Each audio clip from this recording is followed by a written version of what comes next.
try to edit.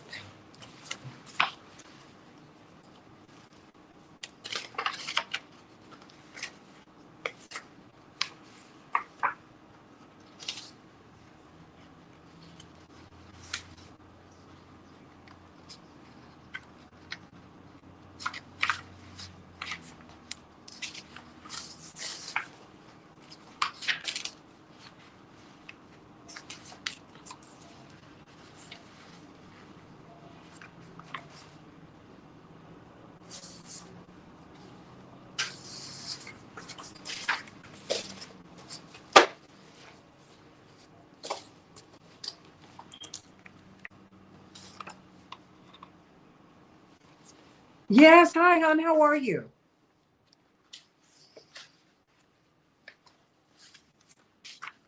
Oh, are you okay?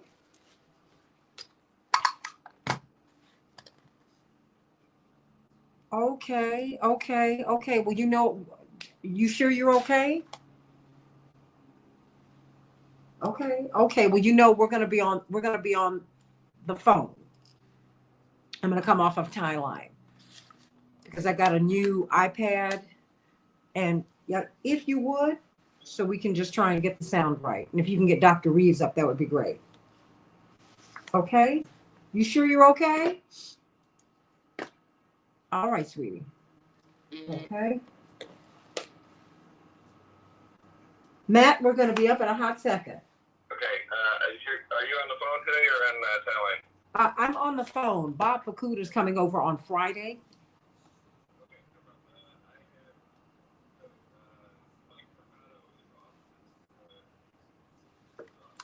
Uh-huh. Okay.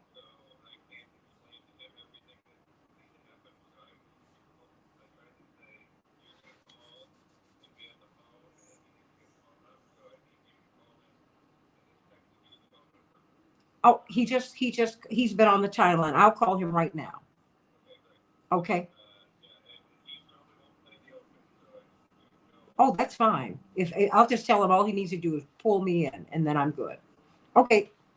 In fact, that's him now. Thank you. Okay. Thank you. Bye-bye. Nick, Good morning, Miss Jackson. how are you? I am hanging in there. All right. I want you to hang on in there. We're going to get through this. What we're going to do, I'm going to stay on this line, okay? Yeah. For the show. Okay. And so we're going to be good. And all you need to do is count me in. You know, if you say we got a minute, we have 30 seconds, 10, 9, 8, and, just bring me in, okay? Yeah, as we normally would, yep. Okay. Well, I do this all the time. I'm always checking just to make sure we're all on the same page. Because I know but I am getting feedback right now, just so that you know.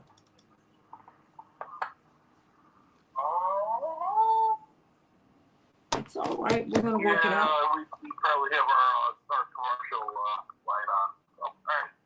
Okay. Okay? Yep. All right. Oh, shoot. Okay, no, I'm trying to do something else. And if you would get do you have the run sheet? You need to get that, right? Oh, hold on up there. I sent it to Matt, obviously. Do you want me to email it to you? No, I have it in my email. So let me pull it up. Okay. Okay.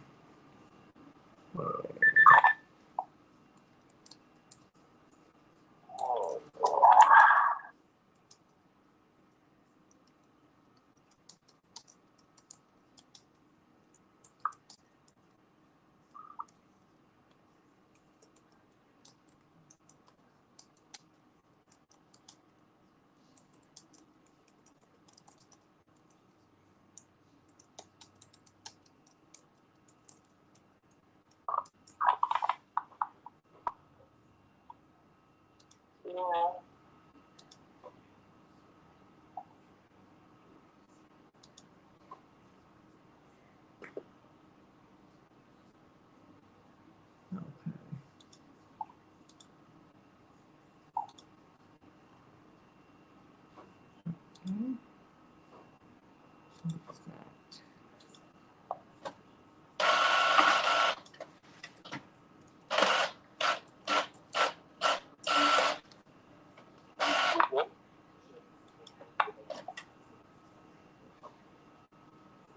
Okay, are we good? You have that?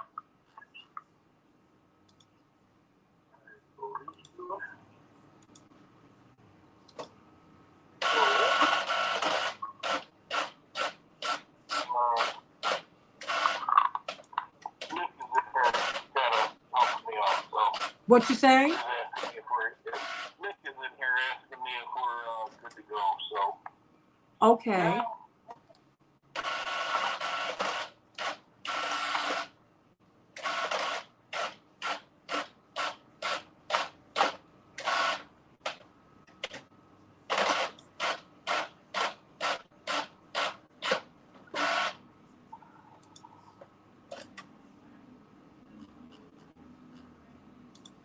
Okay.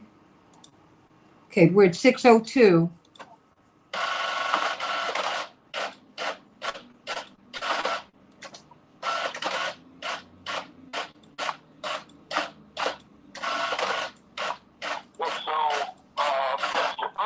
Uh-huh.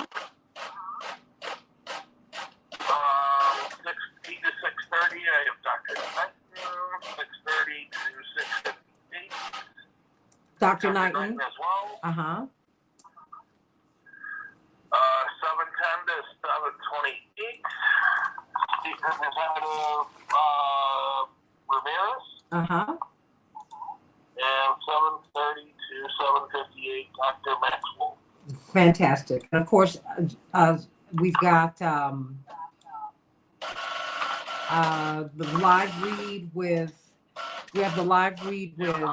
David Hochberg and with Shapiro. Yep, absolutely. Okay, all right, perfect. Okay, we'll be up in a hot second. We're going to be on in just over a minute here. Okay, thank you. Sorry, Miss J. Hey, don't worry about a thing. Honey, we all have these days, okay? So thank you for even in a tough day. That's the tough part. Okay. Oh, I love working for you. Thank you so much. Oh, honey, I understand. I just know that life isn't always easy, okay, sweetie? You just have to hang in there. Okay? You have to hang in there. That's what I'm saying to you. Okay? Thanks. Hang in there. That's all I'm asking. That's all I'm asking you to do. Okay? So get the Reverend up and you listen to what he has to say today. Will do. Okay? All right, sweetie. Yep. All right, we got just about a minute here, so I'll put you two under the board, Okay. and we're going to be good to go, okay? Thank you for everything, especially today. Okay? All right, thank you. Especially today. Okay, sweetie. Let's have a great show. We will. Thank you. Of course, no, I know we will. No one visits. No one leaves flowers. But it doesn't have to be that way. For as low as $1 a day, you can ensure your family will have the money. Hey, everybody, how you doing? We offer burial insurance plans that pay up to $30,000. Considering the average funeral costs more than $10,000, that's peace of mind for your family. There are no medical exams. Your rates won't increase, and your policy cannot be canceled as long as you make your premium payments. Call now to get approved in minutes and ensure your final resting place is more than just a pauper's grave of a potter's field. 800-323-8137. 800-323-8137. 800-323-8137. That's it. Matt, we might have been getting feedback because I kept the timeline up. So. Chicago's Progressive Talk.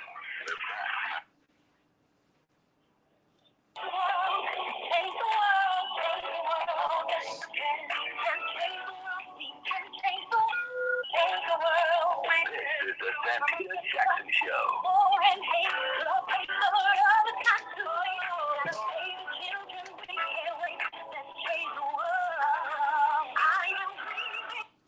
Hey, everybody. Welcome to the Santita Jackson Show. It's Thursday, April 28, 2022. I'm Santita Jackson, coming to you from WCPT 820, the nation's largest progressive talk radio station. We've been Air America. We are now the Heartland Signal, everybody. Please meet us over on social media.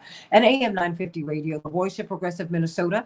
I want to hear from you today. We got a lot lined up to talk about today. In fact, I want you to meet my morning stars on the Santita Jackson and Friends page. That is my official Facebook page. We're streaming live there right now. We're streaming live on Twitter. Thank you, Jewel. And we are also streaming. We're everywhere. We're on Facebook. Go to the Santita Jackson Show YouTube channel. Please, everybody, like and subscribe there. And meet my morning stars. Be part of that family with Samantha and Andre and Linda and Mark from DC and Louis Chewy and Joyce and people from all over the country, indeed all over the world. Zenobia, Elena, Miss Robinson, Chew, Joyce and Matt. How you doing, sweetie, up there in Minnesota? Carol, sending you much love. Matt, I'm going to be talking over the next couple of days about this police report that came out about Minneapolis, St. Paul, and the racism that we've seen in policing there. But you know, the Urban League has always used Minneapolis, St. Paul, just so that you know, as a hub. Whitney Young, the great Urban League leader, Clarence Mitchell, Juanita Jackson Mitchell, these great leaders from the Urban League, and the Mitchells, of course, ended up moving over to the NAACP, all, just different organizations, all doing the same work. And it's interesting that they were anchored in Minneapolis, St. Paul 50, 60, 70, 80 years ago, because these racial issues in Minnesota, in Minneapolis, St. Paul, are not new. So we're going to be talking about that. But today we're going to have State Representative Delia Ramirez. She could become the representative from her district. She's already doing a fine job down in Springfield, but she's one of the few Latinas in Congress, and we want to talk with her. And that is important. It is important. Latinas earn 55 cents on the dollar for what white men make. Black women make 63 cents. It's all awful. And she wants to go into Congress and highlight some issues. And of course, Congressman Garcia endorsed her, and he endorsed my brother as well. And so it's really interesting and very, very exciting to hear what she has in store. You know, this she session, if you will, has hit Black, brown, and people of color and poor people in a very, very hard way. And think about people who wanted to grow their businesses or maintain their businesses. Black businesses, Hispanic businesses had a hard time trying to stay open. We're going to be talking about that. Where is the money? Because the big businesses grew. Other businesses did not. What is going on? Where is the money? Where can we get the access to capital? And while many people are leaving the corporate workforce, people babysit, people can sew, people can cook. There are all kinds of talents that we have that now we have an opportunity to explore and promote. But you need money. You need capital. We're going to be talking about that with Dr. Max Wolf and talking about this inflation and how it has hit you. I want you to call me at 773-763-9278, 773-763-9278. In fact, I'll be taking calls about the inflation throughout the show. How has inflation hit you? Are they talking about it enough in corporate media? You let me know what your thoughts are. And of course, this weekend we've got the Correspondents dinner, the White House Correspondents dinner. That's the biggest dinner in Washington, D.C. And Dr. Fauci said he's not going. He also said that the pandemic was over, and then he had to walk back those comments. You know, we've got to work through all of that with Dr. Shanina Knighton. So let's get some of these headlines out the way so that we can get some good news from Pastor Darius Brooks. In Chicago, we're going to have a high of 47 degrees today. There will be rain. Minneapolis, St. Paul, 53 degrees, mostly cloudy. The Dow climbed 61 points yesterday after this tumultuous past few days that they've had. The NASDAQ fell a point. The S&P 500 closed up 8 points. We can say, at least for the day, that Wall Street kind of stabilized, but they have been giving us all palpitations, everybody. In the NBA playoffs, well, Milwaukee closed Chicago's chances of getting the championship. They closed out the series 4-1, but what a thrilling series it was. We're so glad the Bulls got that far. Bucks won 16, the world champions, and the Bulls 100. And then the Warriors, well, of course, Steph Curry put on a show last night. What, 5 3-pointers? Oh my gosh, in a few minutes. Unbelievable. The Warriors 102, the Nuggets 98. And of course, tonight the 76ers will be playing the Raptors. They might close it out. Philadelphia leads the series 3-2. And Phoenix might do the same. They lead their series over the Pelicans 3-2. And the Mavericks, well, they will be playing the Jazz. Memphis leads that series 3-2. Everybody, when it comes to managing your finances, you may use an app on your phone to help rein in overspending. But is that the right thing to do? I'm going to be asking Dr. Max Wolf about that. As part of the second phase of its invasion, Russian officials say they are actively trying to secure all of Ukraine's eastern regions, according to Russian President Vladimir Putin, who warned yesterday also that any country interfering in Ukraine would be met with a lightning-fast response from Moscow. This comes as Ukrainian officials said that the almost entire territory of the Luhansk region is suffered shelling over the past 24 hours. The U.S. is in a transition phase of the pandemic, according to Dr. Anthony Fauci. He told CNN that yesterday. The nation's leading infectious disease expert noted that, in fact, COVID-19 cases are trending up again, though it's not anywhere near the rise we saw over the winter with the Omicron wave. Disney's self-governing special district, the Reedy Creek Improvement District, says that Florida's move to dissolve the district next year is not legal unless the state pays off the district's extensive debts.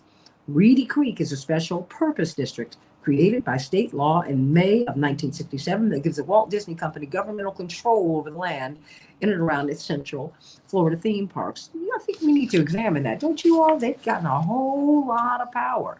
But in the meantime, everybody, let's get some good news from Pastor Darius Brooks. I need that today, and I know a lot of people who are listening need to get some good news from you, Pastor Darius Brooks. No, it's a good thing. And I have to say this, and I'm saying this to a friend of mine, someone who, whether he knows it or not, he is beloved to me. Pastor Brooks, it is hard. It's easier. My father said, when the wind is at your back and when the sun is shining, everything is easy. But it's when you're facing the headwind. It's when you have to climb up the hill, and the hill is full of ice. It's when you are dealing with the pain in your life. That's when you're tested. And that's when you know you can make it.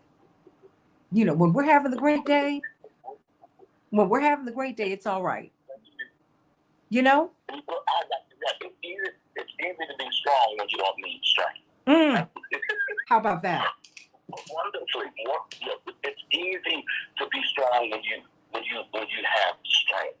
You're absolutely right, which is why it's so important that one spirit really. Santita, when I tell you, I've been through 15 kids, 9 girls, 6 boys, 8, 7 stepfathers. And I'm just a transparent teacher. I told Great Church on Sunday, if this thing don't work, get out. If God's word don't work for you, get out. Because that's what it's for. It's for salvation. It's for saving of the souls. It's for a healed heart. It's for direction. It's for guidance, which is where we're going today. 2 Timothy 3:16. All scripture is given by inspiration of God and is profitable for doctrine, for truth, for correction, for instruction, and righteousness. The good news is that the man of God may watch this and see to be perfect, thoroughly furnished, watch this, unto all good works. And when God is dealing with righteousness, he's dealing with maturity. I'm embarrassed by the unrevelatory teachers, preachers, and pastors that have been in my life that didn't rightly divide the word, so I can understand this. It's crazy amazing. And if I had to use for a thought today, Santita, I would use, it's so real, it's unreal. It's so real, it's unreal. The question is asked, is there any way one may live in this life without God's direction? resurrection. Without a doubt, one of the most important days in the Christian faith is Easter. It's a day of celebration where the resurrection of Jesus. After this crucifixion, dead, buried, and got up again. We believe in him. But Santita, what's this? Girl, at the end of the day, Jesus died on the cross and got up with all power in his hand doesn't really help us unless we utilize his word for our life in a real way. It's for reproof.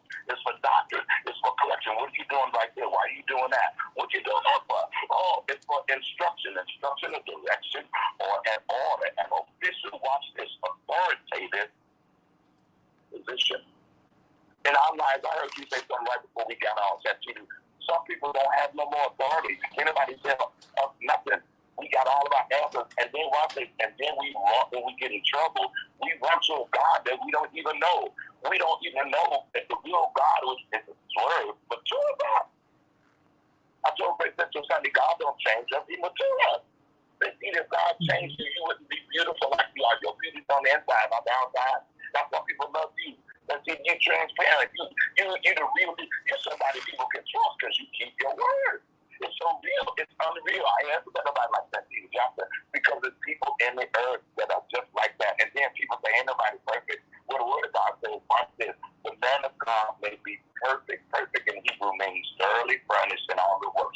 Perfect means excellence, order. Santita, you are a person of excellence and order. So the next time somebody say, I am perfect, that's the world's definition. God sees all of us as perfect because we can do things in excellence and order. Yeah, I got to go, girl. The greatest risk in life is to wait or depend on somebody else for your satisfaction. Don't measure yourself with another man's code. Don't evaluate yourself with someone else's eyes. You must create your own system and your own plan through God's word. I choose Santita to be my friend because when Santita tells me she's going to do something, she do it. I got other people in my life that I can't trust, and I love them, and we keep going to them over and over, wondering why they can't do it. And God says, I will direct you, but I ain't directing you there. That's on you. If you compare yourself to someone else, you will never do another great thing. But thanks be unto God that gives us the victory through Jesus Christ our Lord. The word of God gives you an extension to your story. Santita, every time the world try to tear you down, you talk about when things get hard, Santita, listen, the word of God gives you an extension to your story. I know who they say I am, but who do you say I am? Put an explanation with God where people want to put an explanation. And Santita, I really want to close with this. This thing has blessed me. You remember the story of the coyote? When he was trying to get the robe on. You remember the story? Absolutely. People of God, people God, trust him for real. Stop playing with him. Trust him to put him in a place that means something to you. Girl, the coyote kept trying to catch the robe on, and God dropped this in my spirit. And Santita, I would be in the front of that TV every time trying to catch him. The doggone road runner would trickle and try to get close and run again. I said, I'm sick of this joke. I ain't say that, Santita. I said, I'm seeing catch Santita. The doggone show well. And I said, that is the worst. The coyote never got caught. Now some said, go to the writer of the script. Santita went to the writer of the script, and in the script, it wasn't scripted that the coyote was going to get caught. Our lives are scripted.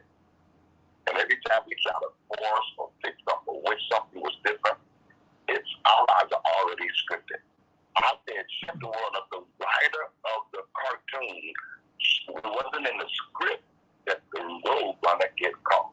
And I don't know who this is for today, but I was doing my hands to God, the steps of a good man are ordered by the Lord. I can find out now my life is already scripted. All I got to do is obey God for me. And whoever you are, it's so real, it's unreal. In my life right now, the thing God has promised, He's given it to me His way. Santita, get God so in your heart and whoever's out of my voice that you can say this. It's so real, it's unreal.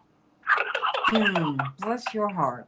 You know, and I hope that someone has been blessed by this word today. And I just know that the reason we start the show this way, as we bring out, as I thank you, Pastor Brooks, for getting up with us in the morning and raising us up in the morning.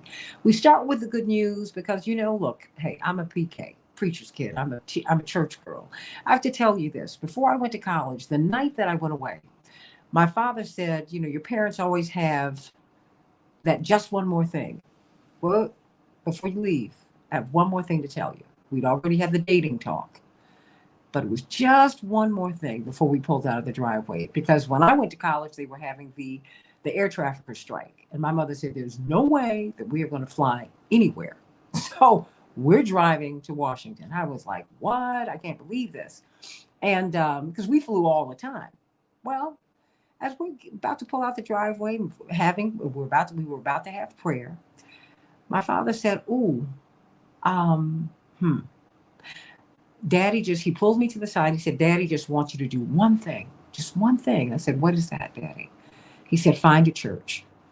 He said, baby, the storms of life hit and they hit without warning. And if your soul is not anchored in the Lord, you will surely drift away and you won't make it. And he said, and I would have failed in my job. He said, and I won't be able to live with myself if I fail you. So please do that for Daddy. And I just want somebody to know who's listening today that whatever your faith commitment, and you might not have one.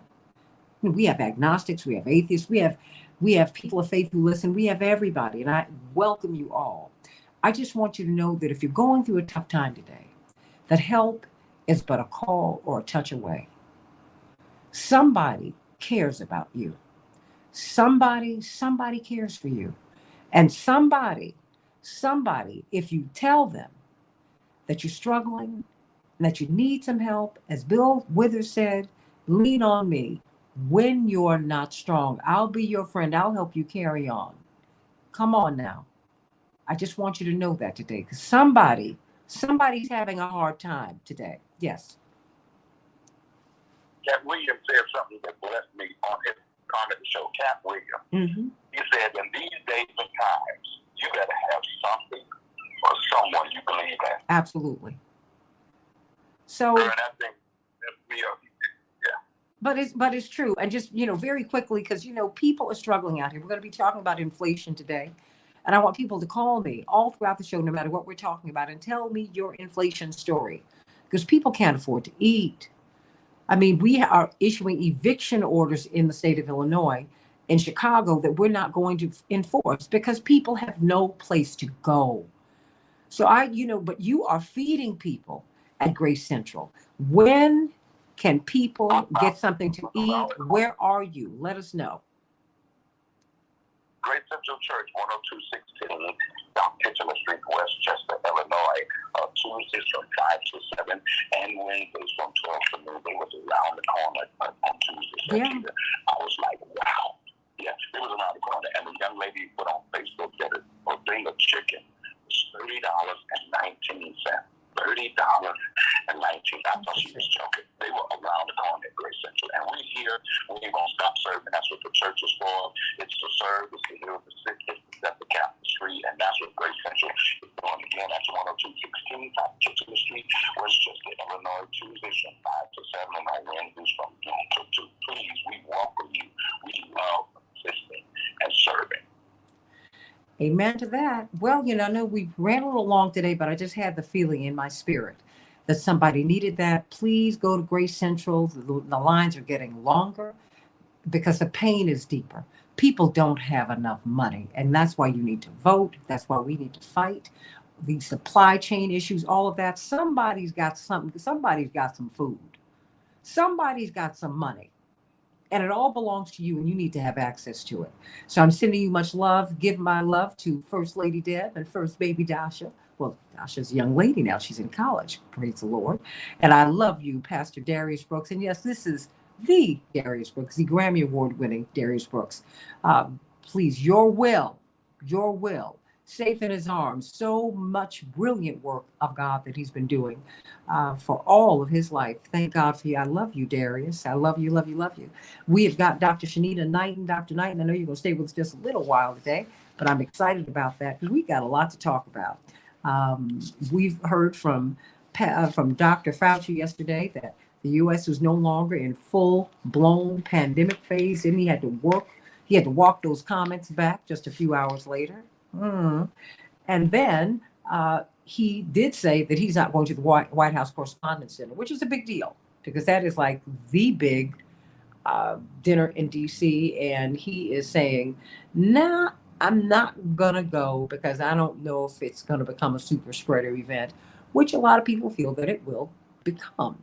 So you know what? I want you to sit back, everybody, because now we're in the now we're moving into spring and summer. We are all going to be outside. We are going to picnics. We are going to concerts. If these authority figures are telling you, and they're waving the flag, that the full blown pandemic phase is over, they're playing about funding your testing and your medicines. Whoa. What is all of that going to mean? We are going to talk with Dr. Shanina Knighton, professor at Case Western Reserve University, infection preventionist, PhD, registered nurse. Whew, I don't know how she's done it all. And she is a married mama with all these beautiful children. She does it all the time. And she exercises. Uh-oh. I have a 2 minutes. I saw your exercise video. I said, oh, I think I need to get up. Dr. Knighton, you making me get up and move. I just can't wait to hear from you this morning. But everyone, I want you to call us. Call us at 773-763-9278. 773-763-9278. We'll be talking with Illinois State Representative Delia Ramirez. She has a really, really good shot at going to Congress. Congressman Chuy Garcia endorsed her. She's done such great work for the 4th District of Illinois, and indeed for all of us. And it'll be very, very interesting because she's going to be holding up a banner that needs to be held up. We see Latinas represented in the workforce, but they're paid less than just about everybody. Only Indigenous women make less. That's right. Black women make 63 cents on the dollar. Hispanic women make 55 cents on the dollar for what every white man makes. So we've got to talk about that. We got a lot of issues to deal with. She wants to talk about immigration. There's a lot of stuff that she wants to highlight when she gets to Congress, and we cannot wait for her to do that. And then we'll be talking with Dr. Max Wolf about inflation. I want to hear your inflation stories. You just heard from Pastor Brooks. People are paying absurd amounts of money, or they're being asked to pay absurd amounts of money for food. You can't afford that. This is awful. This is awful. And then the corporations are making more money than ever before. Things that make you go, don't forget Arsenio Hall. How is it that corporations are making more money than ever before? But they said, we have less. What is that? Call me at 773-763-9278, 773-763-WCPT. Back with more of the Santita Jackson Show, talking about the pandemic. Is it over? I don't think so, but I'll ask Dr. Shanina Knighton about that on the Santita Jackson Show. Back in a minute.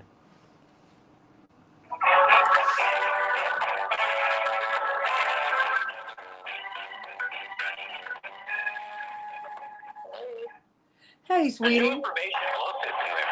Okay, can you all bring that down just a bit? Okay, thank you all so much. Dr. Knighton? Good morning. Good morning. How are you? Sleepy, girl. Dr. Knighton? But I'm okay. Bless your heart. You've had no sleep, and you've had no sleep. Don't talk to me. You and Dr. Deb are always on my back about the sleep I do not get. And occasional is much better than frequent, Santita. Oh wow, is Dr. Knighton still there? I think I'm about to lose her. Oh, I think I'm about to lose her. We're about to lose Dr. Knighton. About to let her go. Oh. You almost gave me a heart attack over here. Oh, no, honey. I'm not sure. No, I don't want you. No heart attack. Oh, man. No, I was just about to drop her, Matt. That's okay. Hey, Mark. It's all good. I thought, wait, are we doing something wrong over here? No, you haven't done anything wrong. You haven't done anything wrong. I'm just talking a little junk because I mean, what?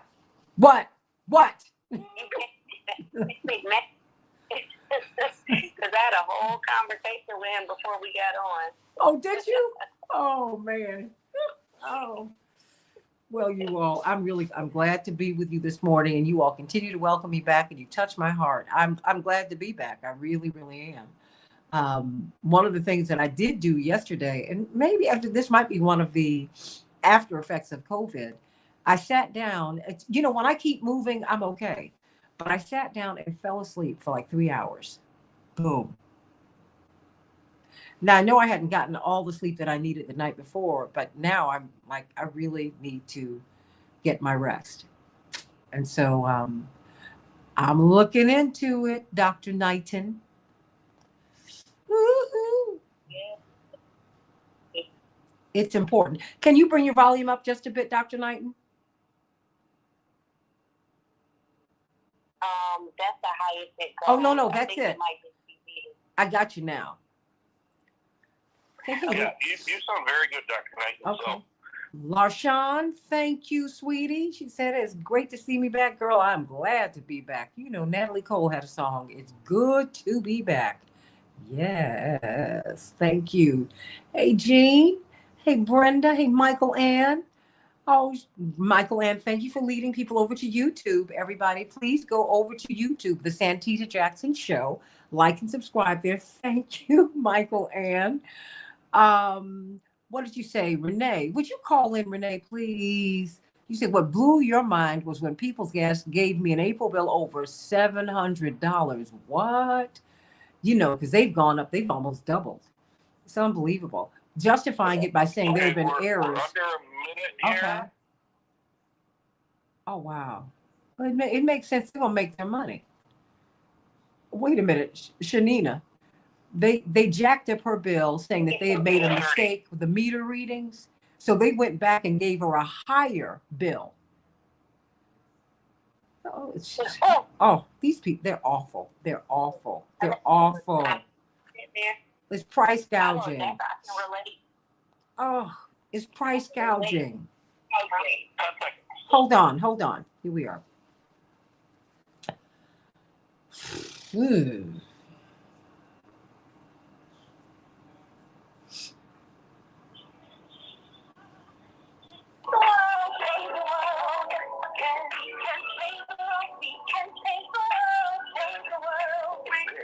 Santita Jackson Show.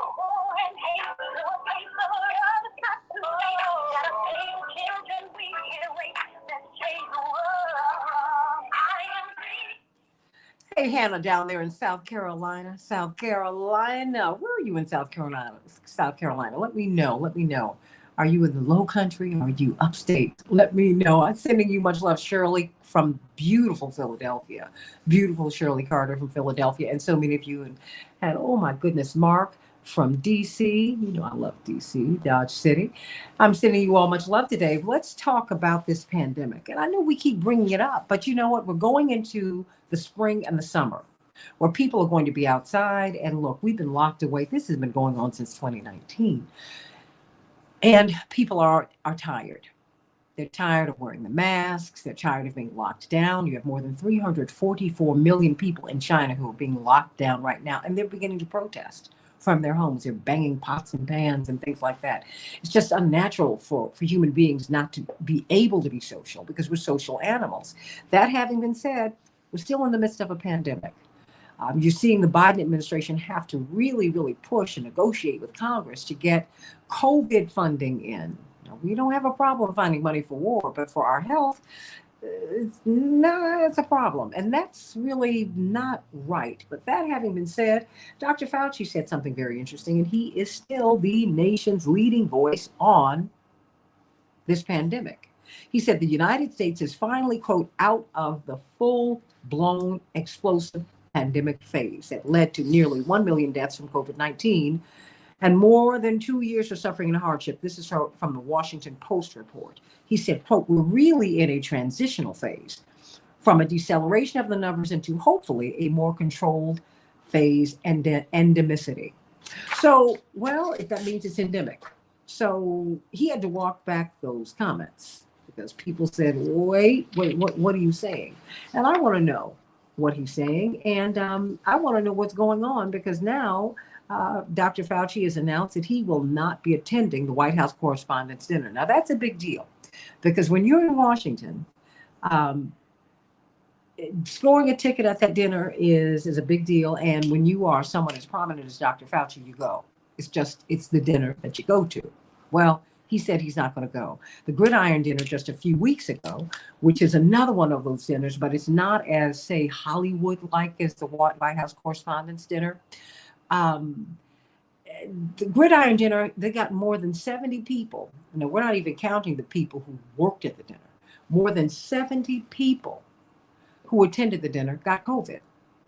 Now, they had vaccine requirements and all that, but that having been said, they still got it. And so now Dr. Fauci said, I'm not attending the dinner, and people are wondering how you're going to protect the president who plans to attend the dinner. The vice president, of course, can't be at the dinner. She's got COVID. But as he walked back these comments, Dr. Knighton, he said, well, we certainly cannot say, quote, the pandemic is over. It is not over. This is very confusing, okay? Because we're having a debate on the masks. Do you wear them? Do you not wear them? When do you wear them? How do you wear them? Do you wear them when you're walking outside? You told us yesterday, and I've been hearing this from other people who are health professionals like yourself. They're like, no, you don't wear it outside. No one's giving us the information. Give us the deal. Give us the real deal, Dr. Knighton. Good morning. So Good morning. I will say that I mentioned this before, that 19 is taking on the same pattern of the flu, meaning we are no longer in flu season. So, of course, COVID has also decreased. Both of them are respiratory infectious diseases, even though both of them have different origins. So, yes, because we are coming into the springtime, because the weather is getting more nicer, because typically this is the time that flu rates decrease, we are experiencing that decrease. And we cannot, especially not right now, say that we are out of a pandemic when we're getting ready to go into warmer months. Now, we were like, let's say in fall, specifically, actually not even in fall, but in the winter, let's say in the midst of Thanksgiving and Christmas and New Year's, and everyone was all gathering and partying and indoors. And then these rates were low and hospitalizations were low, and everything was reflecting as if it was going on a true downward trend. I would feel much more comfortable of saying that the pandemic is over, because then we are in the prime of where the rates should be high, but they aren't. Now, my concern is that we're too focused on right now, that then when the fall comes, will we be in trouble again because we are too busy not focusing on preventative strategies? Thus, when our babies go back to school, like right now, a lot of schools are unmasked. And so what will that look like? Will schools and establishments have emergency protocols that are put in place already with anticipation that we know that things are going to peak again? So I think it's very inappropriate language for us to be saying that the pandemic is over, to say that we are out of a certain phase. It is truthfully our responsibility as scientists, as professionals, to let people know that no, we may not be out of the phase, but we may be in a dormant state right now, which means that yes, it's possible for it to come back, but as of right now, it is at a decreased rate because we are out of flu season, or we are out of peak season for when people would typically get sick with these diseases. And at this point, we can actually see that carried on a pattern. Last year about this time, everyone was raving and thriving, right? And I'm talking about not even just last year. Let's talk about 2020. When we first went into the pandemic in February, and then everyone was getting reports of, we stayed home for 2 weeks, and then the wave is now slowed, and it's now starting to go back down, and everyone got all happy and got excited. And then what happened? Voila, the fall months started to come again, and everything started to peak. So I really am upset that the the history or the importance of history and the importance of nature and the importance of the pattern of viruses are being ignored, where they can teach us how to prepare in the future. And yes, that does mean changing some things around in our lives. Maybe it means that our kids need to change their patterns of going to school. Maybe it means that at certain points of the year, jobs need to stagger when people should be working. It does mean that when we're talking about attending dinners and networking events, maybe buffet needs to stop because everybody doesn't have the correct etiquette. And even though we all are taught hand washing in my house or in my mother's house might have been different from somebody else's, where my mother stood over us and made sure that we cleaned our hands correctly, where somebody else just said, sprinkle it with some water, and if we don't have soap, then that's okay, just sprinkle it really quick. And that's a habit that they've carried on into their adulthood. So when we think about this party that's coming up, Santita, in full transparency, I will tell people, yes, as an infection preventionist, it may seem as though I am a more aware of infection prevention protocols, but I promise you that I break it down to the public in a way for which they can understand and apply to their own lives. And I can tell you that even through footage that is captured, when you're seeing the meeting and greeting of public officials and they're talking, for one, they're talking directly in each other's face. There's like if there's some food that is involved, I'm seeing people talk over each other's food. When you're looking at photos, you're looking at them still shaking hands. My question is if I'm at a networking event that got food and drink and I have to use my fingers to pick up my finger food, why would I be going around in an environment and shaking everyone's hands? Why is it also that at some of these events there is no hand sanitizers or wash stations that are located throughout where people can clean their hands frequently, and understanding that, yes, they're shaking hands, but they also want to eat their food without the contaminants of other people's germs on them.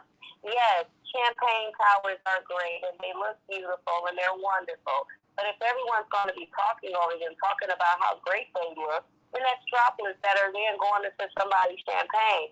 And at that point, you're just hoping that the alcohol fill it, but you don't know for sure.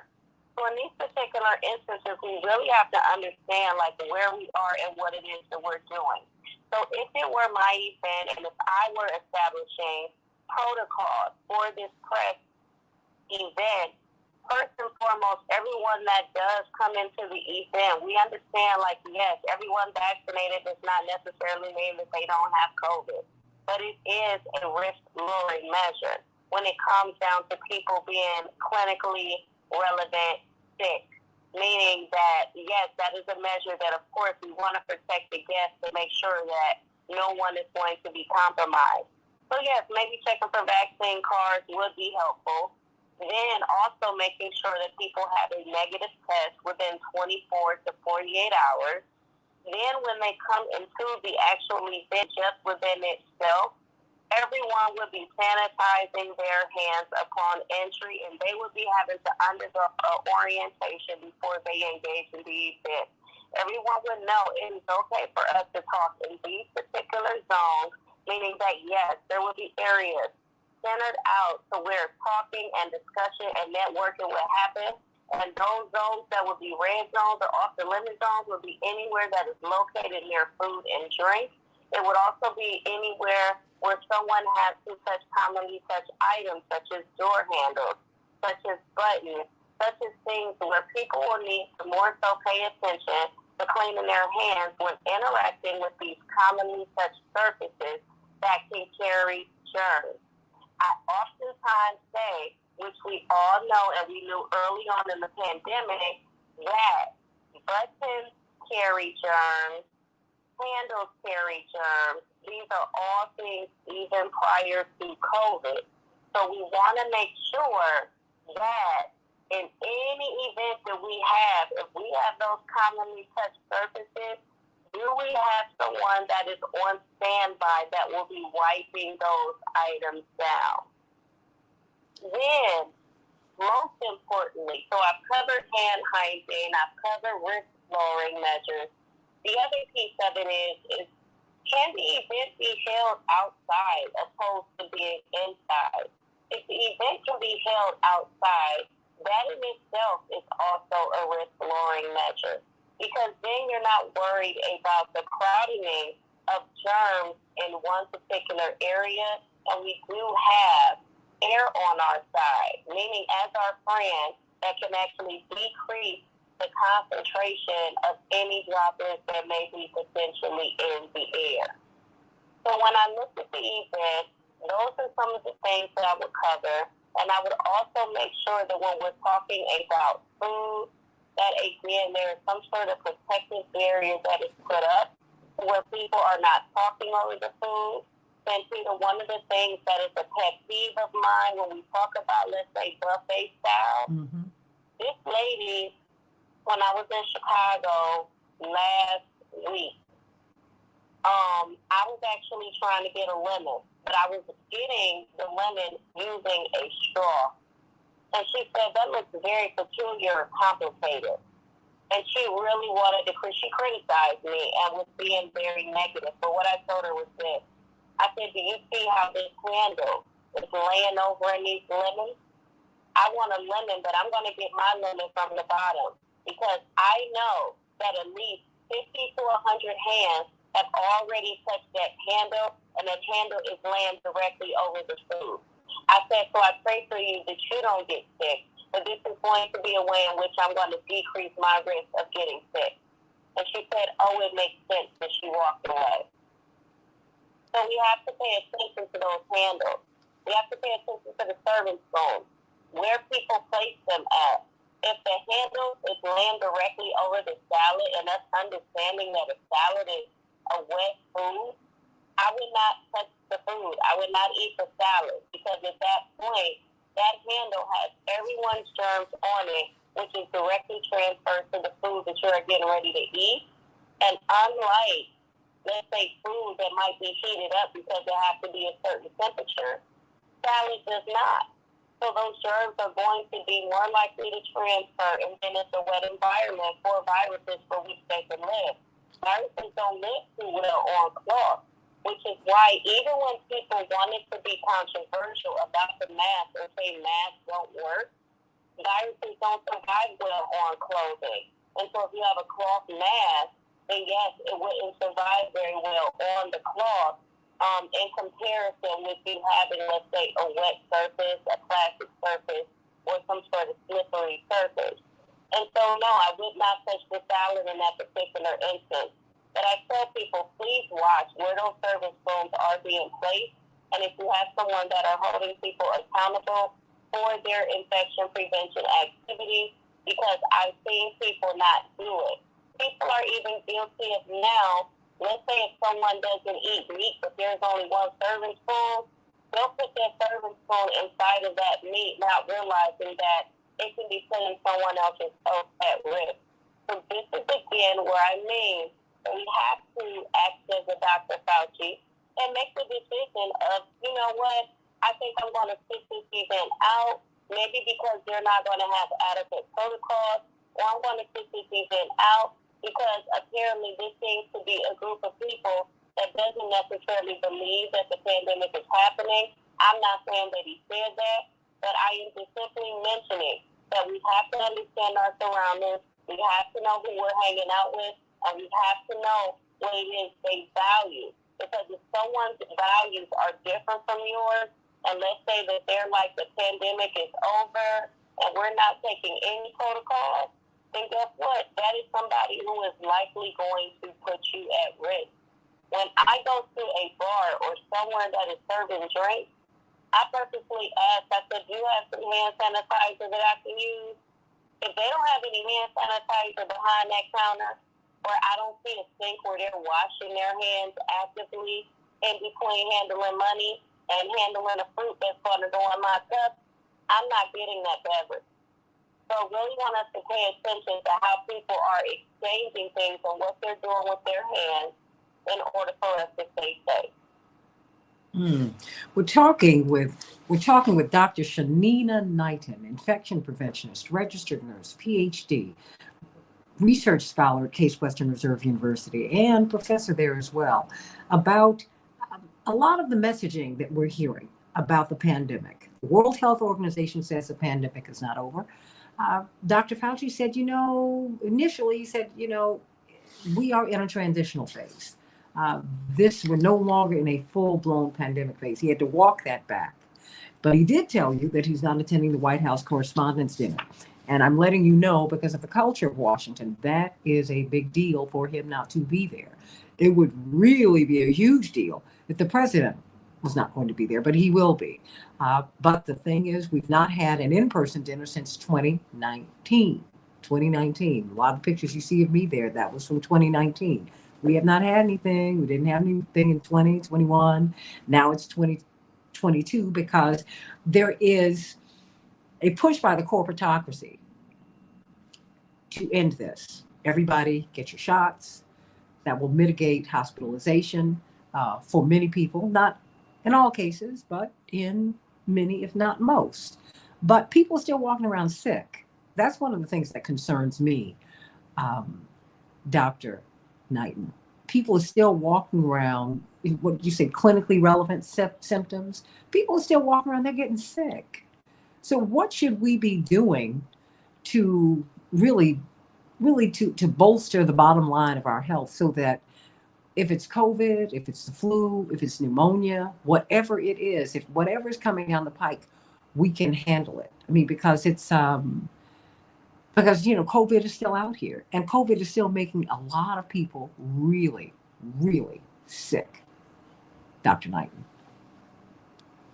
So the first thing is really taking care of ourselves. And so that's the thing, unfortunately, sometimes that we all have a bad habit of, and that's caring for others and grabbing others' oxygen mask before we grab our own, and it ends up not working in our favor. So, for example, we talk about it all the time, and I know I can't, I got to practice what I preach, which I do typically, but sleep, right? And so just knowing, like when you know that you're up under a lot of stress, if you can't do anything else, then try to get sleep. If you know that you're up under a lot of stress, try to make sure that you're partaking in fitness and prioritize these things, because what happens is when you don't prioritize your body will not lie to you. It will start to shut down. Some of you have days of where you've been going on fuel that you don't even have. Like your fuel is on E, but you're going. And then one day, your body just says you better lay down. And the next thing you know, you in the bed for 2-3 days. And you're like, oh my gosh, I don't know why I'm resting. It's because sleep does not lie. So, for example, you might be able to, let's say, cheat a little bit on the diet. You cannot cheat sleep. If you do not get sleep, it will catch up with your body one way or the other. So whether that is your immune system being lowered and you catching a cold, whether that is you being fatigued and having brain fog and needing to actually go to sleep, it's a jittery, it's going to show up in some form. And so you have to think about, how can I take care of myself better and make sure that I am getting the essential needs that I require, such as sleep, such as making sure that you're eating a good diet. One of the things that I do partake in is, if I know for sure that I am stressed, if I know that, let's say, there's certain things I can't do, like, let's say, fitness, because maybe my schedule is hectic, I literally choose to stay away from sugar. If I know that just 75 grams of sugar lowers the immune system for 5 hours, that means that that's a cup of coffee and a pastry. I'm not grabbing a cup of coffee if I'm sleepy because I've been stressed. I'm not grabbing a pastry. I'm staying away from those things because I know that can further compromise my immune system, because I'm already stressed, and the stress in itself is already lowering my immune system. And so we have to think about these additive factors. If we know that we're going to, let's say, be partaking around the holidays, I know I mentioned this before, but I'm going to say it again. I call the sweet holidays our Thanksgiving and our Christmas and our New Year's, because it's the cakes and it's the pastries and it's the yams and it's the macaroni and cheese. It's all of this stuff that's like real carb focused, right? The dressing. All of that is sugar. And so then people be like, oh my gosh, I don't know why I'm sick. I don't know why my whole family is sick. is because they partook in a lot of sugar that lowered their immune system. And so a lot of times people think about fitness as being the benefit of just weight loss. No, you need to actually utilize your system to be able to burn some of that stress that you place on your immune system from eating that sugar, or lowered your immune system from eating that sugar. And so our bodies are this whole list, it's a whole thing. And everything that we do to it and everything we do in our lifestyle impacts it. And we have to stop looking at it as this one individual factor. Oh, I wore my mask and I took my vitamin C. Yes, you probably did do that, but did you wash your hands before you put the mask on? Even though you're taking the vitamin C, are you also drinking sugary drinks multiple times during the day that have no nutritional value? That is in reverse, just making your immune system go back to neutral or into the negative. So we have to think about our lives in a more holistic approach, meaning are we covering all bases, and are we thinking about our systems as being something that is ever changing based off of our interaction with others, which, you know, can be a stress factor, our interactions with the environment, which people tend to downplay. Yes, touching nasty surfaces can get you sick. You do not know where other people's germs come from. I always tell people, if you sneeze and you say it's just allergies for you, it can show up as pneumonia for me, because our bodies don't carry the same germs all the time. And so I encourage people, make sure that you are eating your green leafy vegetables and your foods, you know, full of antioxidants. Staying away from sugar when you're stressed. Making sure that you are cleaning your hands. That is the most important thing that you can do first and foremost. Make sure you're cleaning your third hand, which is your cell phone. Make sure you are aware of how you're interacting with the environment. And more so importantly, even with you doing all of those things which are going to greatly help you, you have to take care of your body. You have to know what you're putting in it. You have to know what should not go in it when you are at a high stress state. But there comes a lack of trusting yourself and being real with yourself and transparent when you know that you are in a stressful situation. Even if you can't get out of it, the least you can do is say, you know what, I want to do something for my body so that way I don't make my situation worse. What a gift. What a gift Dr. Shanina Knighton is. Everybody take good care of yourselves. Now, Hannah, you know, I can't endorse any particular medicine. That is not what I do here. Even if it's a vitamin. But she does want to know what the best vitamin C powder is. I've got about 20 seconds, literally.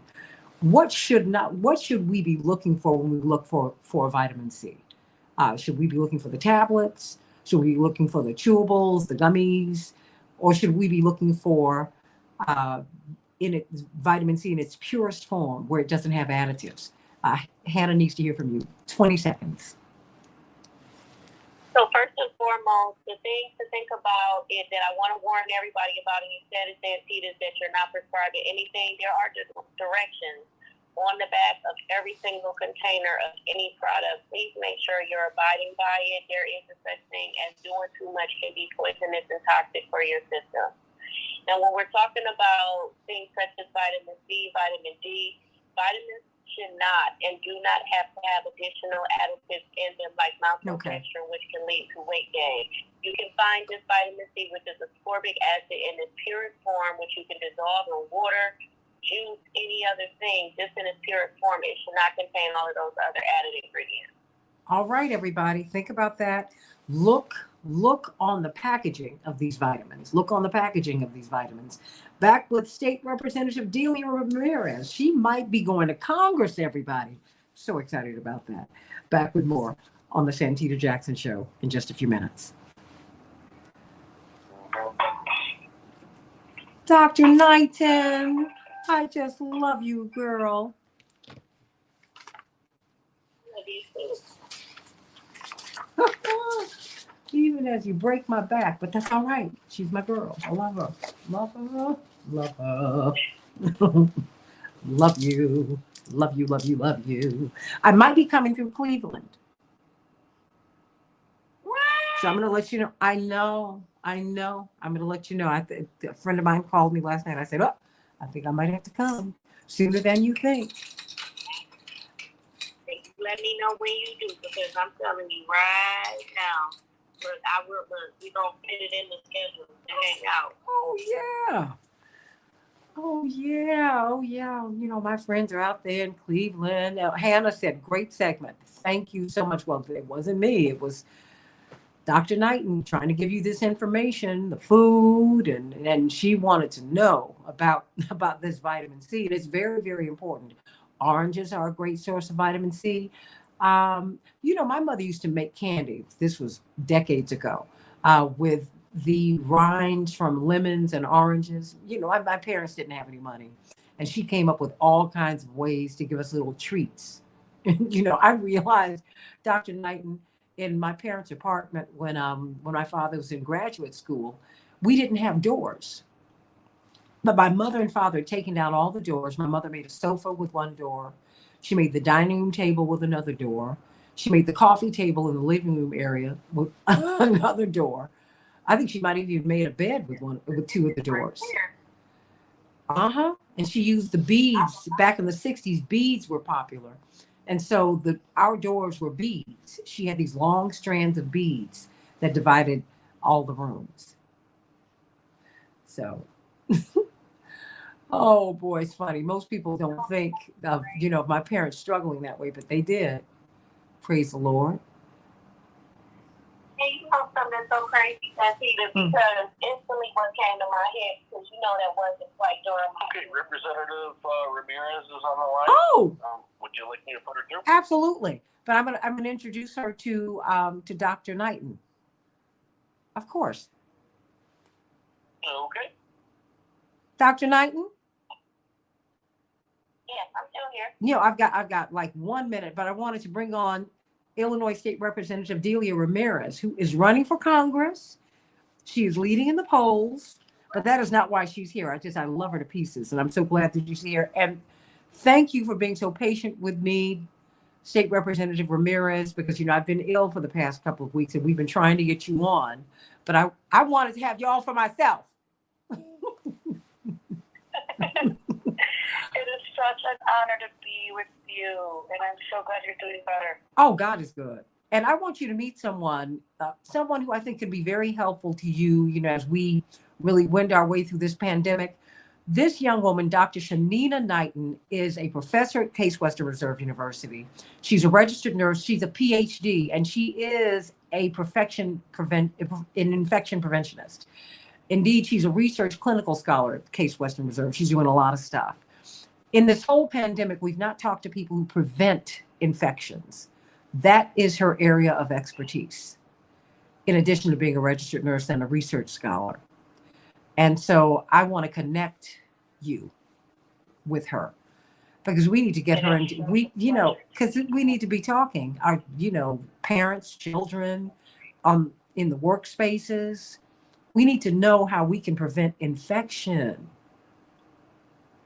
But, because no one's talking about that. At all. So, Dr. Knighton, this is State Representative Ramirez, who we are, she's got a great shot at going to Congress, and we're very excited about that. Great shot. And it's so nice to meet you. Likewise.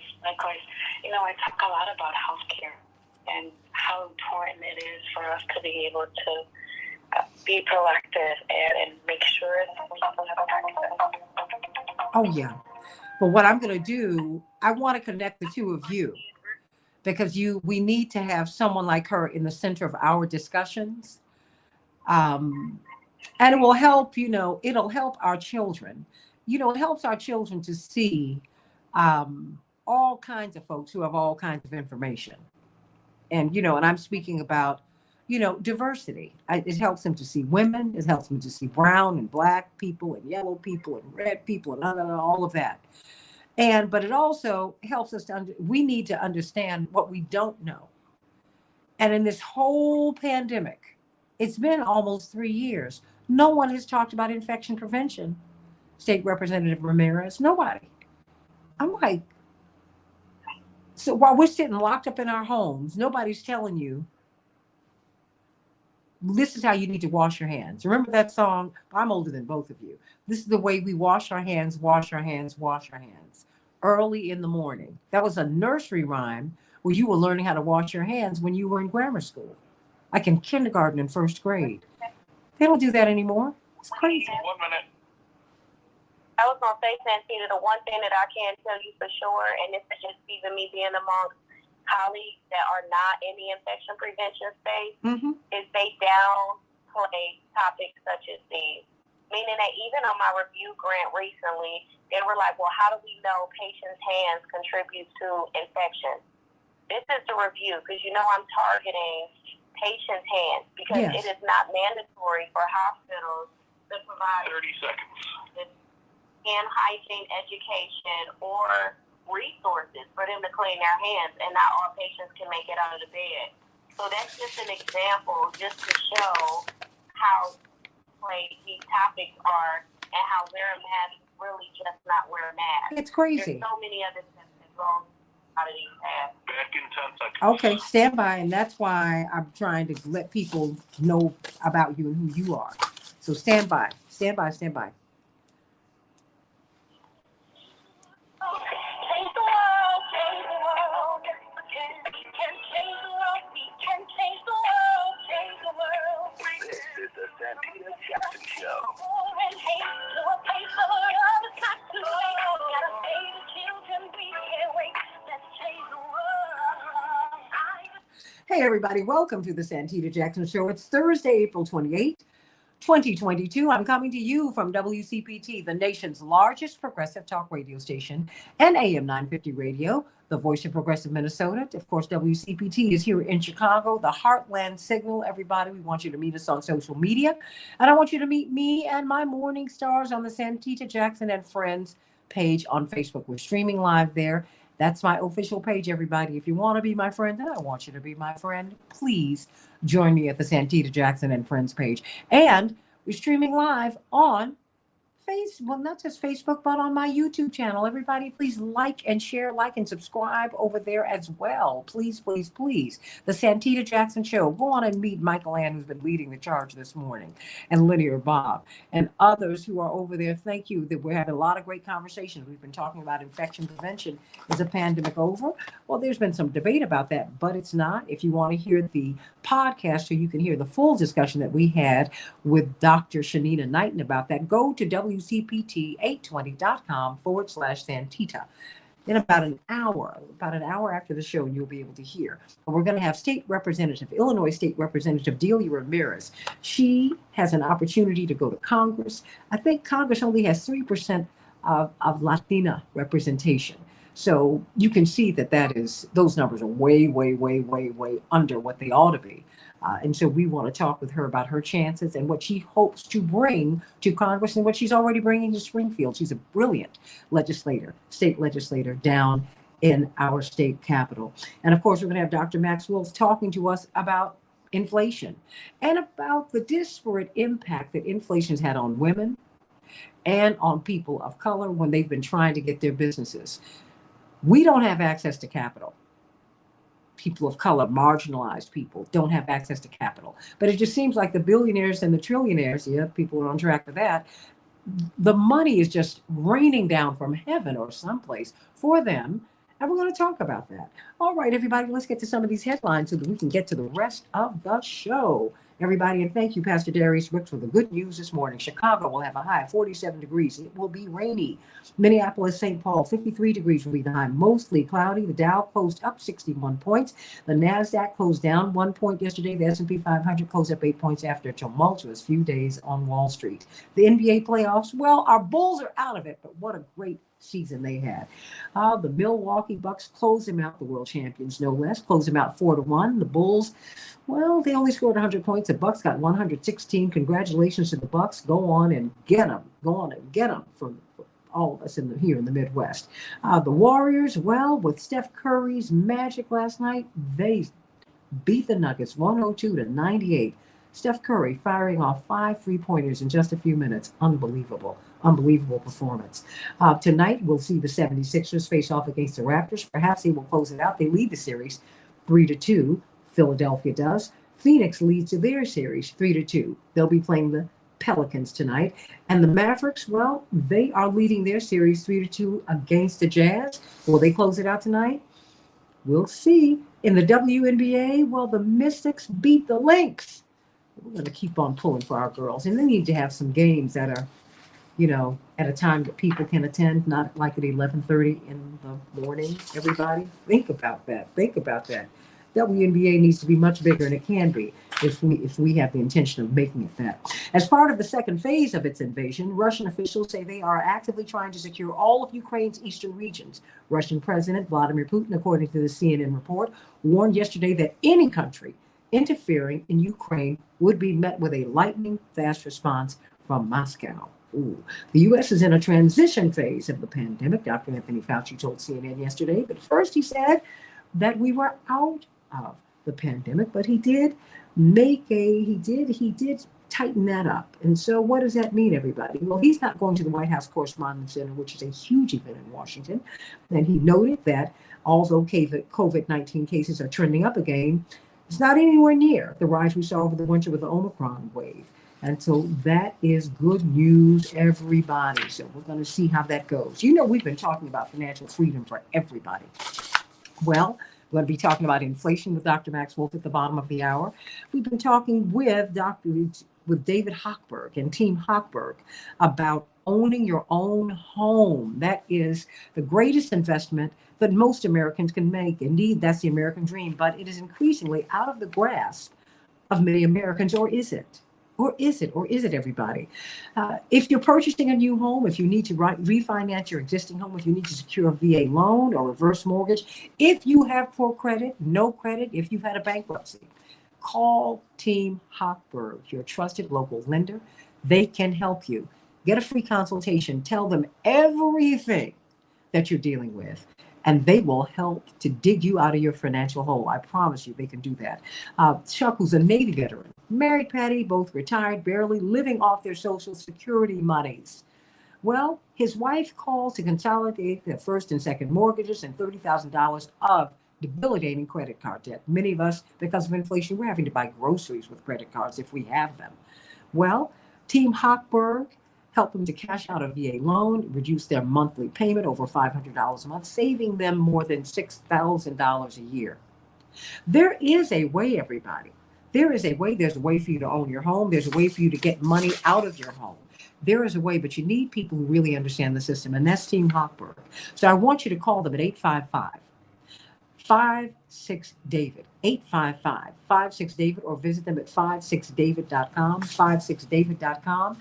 Go on, let them know in that free consultation exactly what you're dealing with so that they can construct a plan to get you out of your hole. 855-56-DAVID or 56david.com. We've got something really, really exciting happening. America is growing, it's opening up, and it's a good thing. And it's a necessary thing. We now are seeing someone who might go to Congress, and I think that she can really give us some exciting change and a really interesting perspective that we need.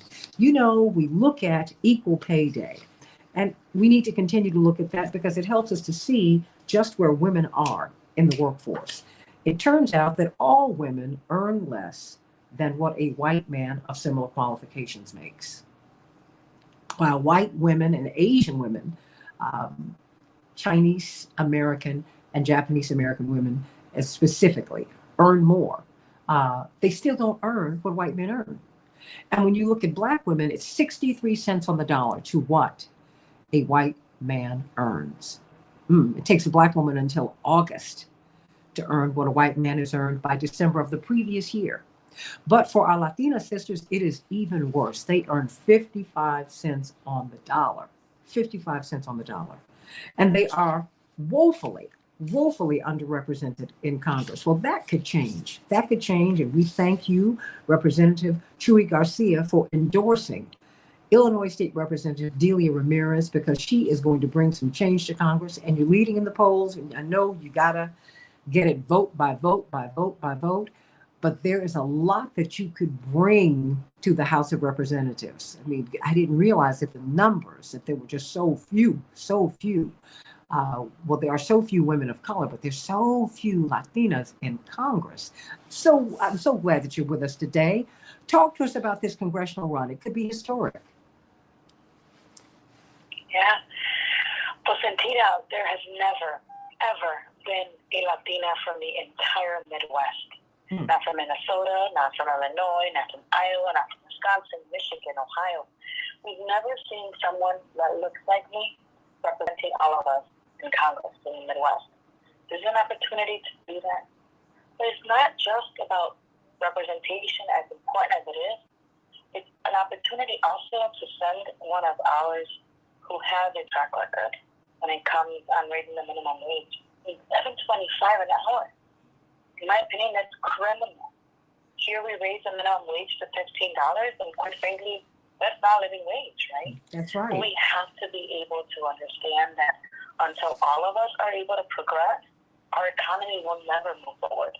And so for me, this is a personal race. It's about, yes, sending a Latina, yes, sending a daughter of Guatemalan immigrants. My mother crossed the border when she was pregnant, in hopes that her daughter would have a better life than she had did. But it's about sending someone also that has a record and expanding healthcare coverage, regardless of legal status. You know, here in Illinois, in the last 2 years, I've worked on expanding coverage by including seniors regardless of legal status.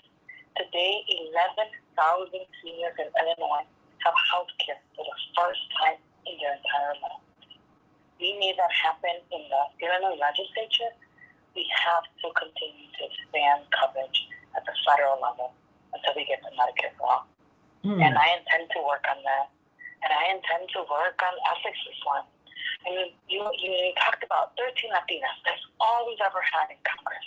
But for people of color, we're not represented completely. And that's in part because of big money in politics. It's so difficult to get us there when you're working class, when you refuse to take corporate tax contributions from pharmaceutical companies, from these utility companies. And those are those kind of things that when you think about our democracy, they also are co-opting our democracy.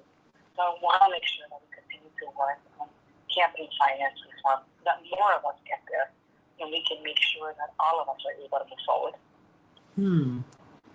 We're talking with Illinois State Representative Delia Ramirez, who has, she's leading in the polls, but she's leading in the polls to go to Congress because she has served. I mean, she's talking about voting rights. She's talking about immigration rights. She's talking about lifting the poor out of poverty.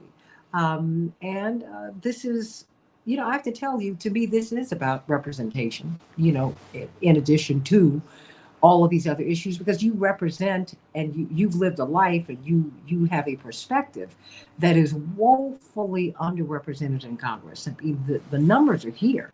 I mean, Hispanic women are 16% of the labor force, the female workforce, but you're only 3% of voting representatives and senators in Congress. 3%. So your voices are not heard, and by extension, our voices are not heard. I mean, because when you're talking about a living wage, and Hispanic women make 55 cents on the dollar, Black women make 63 cents on the dollar. I mean, come on, you can't live on that. Even $15, as you said, it's not livable. How will you make the argument? What argument will you make to your colleagues to make some change? Because I think that I think Americans are ready for it. State Representative Ramirez. Look, if it's not the moral thing, which it's the moral thing to do, it's the only way we have a strong economy. When I keep talking about this being personal for me, Santita, I'm the daughter of a woman who's a home care worker who works right outside of Illinois, out of Chicago, so she doesn't even make the minimum wage of Chicago, in taking care of our seniors. My mother makes so little that she can't afford health care. She's on Medicaid coverage right now and only works 30 hours a week as a home care worker. So on Saturdays she pays home, And on Tuesday evenings, she also helps take care of children. This is the things that a woman in her 60s is doing right now. My mother, because she can't afford healthcare, because she makes such minimum wages as a Latino woman who has given her life to this country. But I'm also the daughter of a man who worked at an industrialized bakery, where at 65 when he got kidney cancer and he couldn't go back to that assembly line, and he asked if there was anything else he could do so that he can continue to work because he couldn't afford to retire. He said, no, I think it's time for retirement. And instead of retirement benefits, instead of pension, he had a frozen tie. My father is in his 70s, Santita, and my father still worries today, how do I pay for Medicare supplemental? Because I own my home and therefore I'm not eligible for that supplemental. How do I make sure my wife doesn't have to work 3 jobs in her 60s? These are the realities of us every single day. This is exactly why we need people who see personal to understand that if we care deeply about economic development and an economy that works for all of us, that we have to invest in all of us. This is why we need Medicare for all. This is why we have to raise those minimum wages. This is why we need immigration reform. I'm the daughter of immigrants. I'm also the wife of a DACA recipient. We don't have enough people in Congress who have a personal connection, but are also organizers and have the political will and a community behind them to help move the needle on the issues that impact us all every day. Well, it seems to me that we need more people like you in Congress. We need people like Stacey Abrams, who has talked about her financial struggles. I mean, she has been in debt. She talks about that. These are not academic discussions for you. And it shouldn't be academic for anyone. But when you talk about DACA, when you talk about immigration, when you talk about just fighting to stay, please, at the poverty level, that's what your parents are doing right now. But that also impacts the money that you make, right? And the money that you and your husband make. It becomes harder for us to create generational wealth because we're having to reach back, and nobody minds doing that now. Some people do, but you don't. You're like, no, I'm going to take care of my parents. But it just makes it harder, and that is not the way it's supposed to be in America. State Representative Ramirez, that's not the way it's supposed to be. I mean, what should we be doing? Just talk to us about this, and talk to us about how we can help you in your campaign. Well, you heard me talk about my parents. Yes. We need good paying jobs. We need good working conditions. We need to raise the minimum wage. The ability to collective bargaining. We have to pass a PRO Act. The reality that so many people are unable to get into a union job and retire with dignity is unacceptable, and it's un-American. We need people like me in office, and we need to make sure that we invest in people like me. I'm not your status quo candidate. I wasn't sent by some politician to run for office. Not 5 years ago, not 4 years ago, not now. And so, I think we have to think about how do we help and support those that are refusing to take corporate contributions, that have a proven track record, and are willing to take all of us. Because this is not just about being Latina. This is about building that beloved community, that coalition. And you said it. When Latina women are getting paid 65 cents to the dollar, all of us are impacted as a result of it. So I need help. And, I'm leading the poll, and my opponent, he tells everyone, well, I have raised more money than my opponent, so I'll get my message out, and I'll get to recreate myself. You have to demonstrate that the people power in this moment can mobilize and send one of ours to Congress. And that's why I need your help. I need you to help spread the word about our campaign for Congress. How can we volunteer? What do you need? So we need people to knock on doors. If you live in Illinois, you can come to our campaign office. You can visit my website, deliaforcongress.com, and you'll find all information from going to the suburbs. This district is a brand new district, an open seat. an opportunity to choose what kind of Democrat you want to send to Congress. So if you want to come and help, you're in West Chicago, you're in Bentonville, you're in Addison, you're in Humboldt Park, anywhere you can come and do that. You can also visit my website and donate. We're getting contributions from all over the country. $10, $25, $2,900. This is how we're able to raise enough money to get the message out. Either two ways. And third way, you can tell your friends about it. You can spread the word. You know, it's so beautiful when I go to a place and someone tells me, oh, I heard about it. Because my friend works with your sister who ended up telling us about you and we're supporting. These are all the ways you can do that. Everybody, the kind of representatives that you want, more than that, the kind of representatives that you need, they're but a thought away, a registration away. Do not give up hope. You got to keep hope alive. I heard someone say that. The fact is, there's some people who can get to Congress, who can get to the governor's mansion, who can get to the U.S. Senate, who can get to Springfield and to the other state capitals. They can get there and they can carry your message forward. But they need your help so that they can help you. And so just in about a minute and a half, let us know what your platform is. What are you going to do? Because I mean, hearing your parents' story, that is a current story. You know, one of our listeners just said, you know, you need 2 people to work 3 jobs to get half health care. That's not the way this is supposed to be, everybody. I mean, this is her parents' story. This is State Representative Delia Ramirez's story, her family story right now. And it's your story too. That's why you need people like her in Congress. It's heartbreaking. This is awful. So what are you going to stand for when you get to Congress? I'm going to stand for community.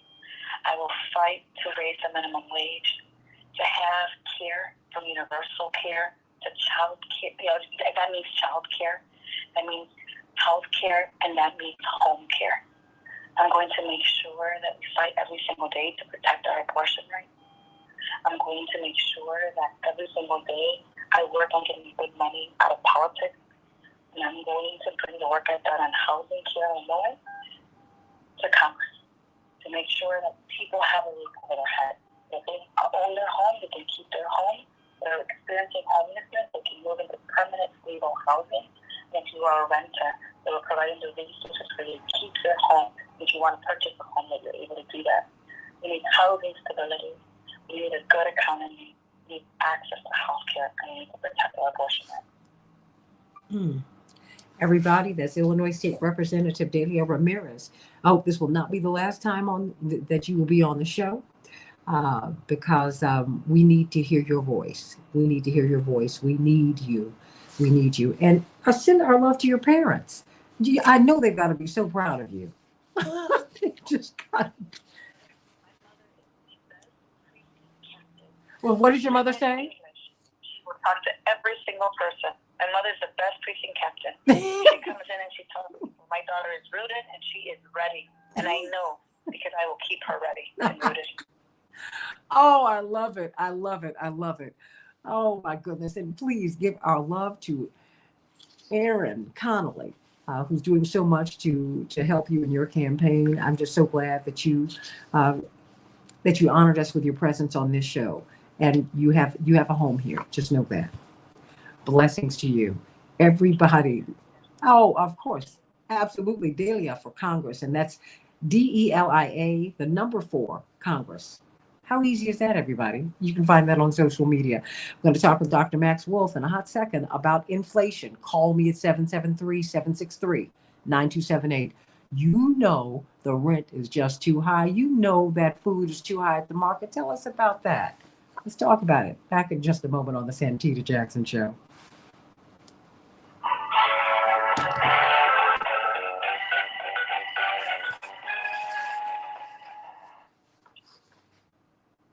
Okay. All right. State Representative Ramirez. Hey, look, you know you're more than welcome to come back. I would love that. I would absolutely love that. Thank you so much for having me, Santita. Oh, girl, get out of here. You know, I was trying. I was just sick last week. I couldn't do anything. And I was like, oh, wait a minute. Because I really wanted to do the interview. I really, really did. And I hope that it worked for you. It will, and it is. It's just been so inspiring to see just all the support from all over the place. We have a real chance, and I have really good people, really amazing, trailblazing women supporting me. So thank you. Oh, look, I'm pulling for you. Absolutely pulling for you. So let me know how I can be helpful. Let me know how else I can be helpful. 60 days to election. Okay, well, you and my brother are in the same boat, and you both got Congressman Garcia's support. I know. Supporting both of us. Yeah, I know. You know, when I saw that, I said, "Oh, wait a minute. Oh, this is great." But you know, he was in our campaign, our presidential campaign. Bless his heart. So you know, our ties with him go all the way back. And of course, we supported him when he ran for mayor. I know you did. Yeah. I know you did. No. This is what it looks. This is the way that coalition looks like. So I'm looking forward to serving with your brother too. Well, you know, I'm pulling for you both. But then you've got some great people running. I know in his race you do have some great people running. So, you know, while I hope my brother wins, I know that there are some wonderful people who are trying to represent. And so, you know, running is one thing, and when you get in there, it's a whole different ball of wax. So just let me know before, you know, the primary June. That's right. June 28th, is it? June 28th. Okay. 60 days from today. Okay, well, just, you know, come on back. But you know, we need to spotlight what's going on with your parents, okay? Okay, we have Dr. Wolf ready. Absolutely. You know, and that's not to be harmful. That's to let people know the real issues. Yeah. People need to know that. Personal. Okay, absolutely. Happy to come back. Thank you. No, thank you. God bless. We have Dr. Wolf ready. Thank you. Still trying to get a hold of Mrs. Wells. Okay, no worries. Dr. Wolf? Try it again. Dr. Wolf? Just put up there. Good morning. Oh, fantastic. You sound great this morning. That's wonderful. How are you?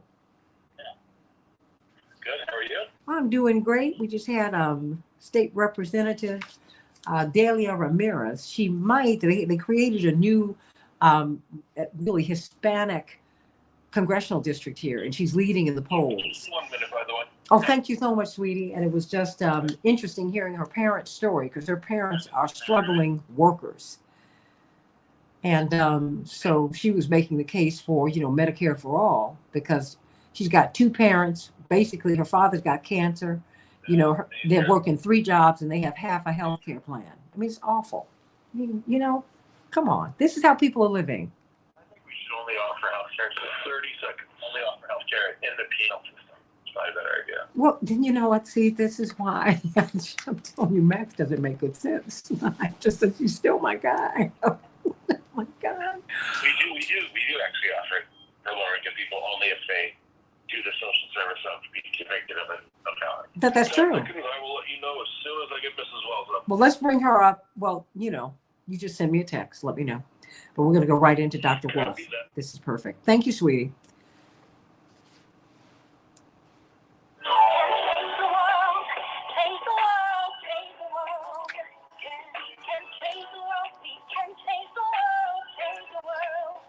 This is the Santita Jackson Show.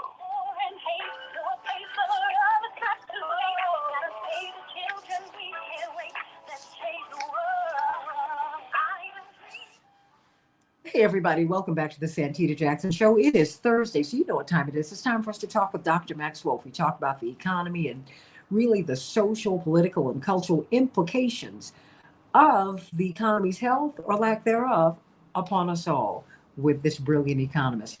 Let's talk about inflation, everybody. Many of you have been reaching out to me talking about inflation in this context, too. We have something called the She Session. This recession that we've been has disproportionately impacted women and people of color. And you're seeing people who've left their jobs and they're refusing to go back for a whole plethora of reasons. Many of them are saying, you know what, I'm not going to go back to the conditions that I had to survive in 2019 and 2018. I'm just not going to do that anymore. So you have a lot of people who have a lot of talents that that they want to explore. They sew, they cook, they drive, they care for children, all kinds of talents that need to be tapped into. And they want to develop businesses. They want a way to make a wonderful living. But you need capital, everybody. You need access to it. There's a lot that we need. And as we were hearing from State Representative Delia Ramirez, we need healthcare. We need to have another healthier approach to our economy and to how we're living. So let me just start with you, Dr. Max Wolf. You know, this rise in inflation, we haven't seen anything like this, certainly in our lifetimes. You haven't seen it in more than 40 years. People are talking about paying $30 for a chicken. I mean, come on. Who can afford that? How are people eating? We even have eviction notices that are going out in Chicago that they say are not going to be enforced. And, you know, we have our gas bills that are doubling. It's just so overwhelming. And then we have people who have businesses, Black businesses are really suffering. And yet these huge corporations are making more money than ever before. I don't even know where to begin with inflation. I don't know where to begin with the businesses, but you help me with that. I mean, because inflation, that's one thing, but it bleeds into everything else, Dr. Wolf. Sure. I think you need to have a sort of two-sided inflation discussions, which we have not had because this has become very political. And clearly, you know, some notions of crime and inflation have become the electoral blueprint for the Republican Party to take the House and Senate or to attempt to do so. And that has a tendency to make things overly polarized and not terribly deep in our national discussions from both parties. And so I think that's sort of an issue that we need to put front and center as we figure this out. But the relationship between how much people earn and how much things cost is what really drives our success, right? So it's not so much just what things cost, although that's important, right?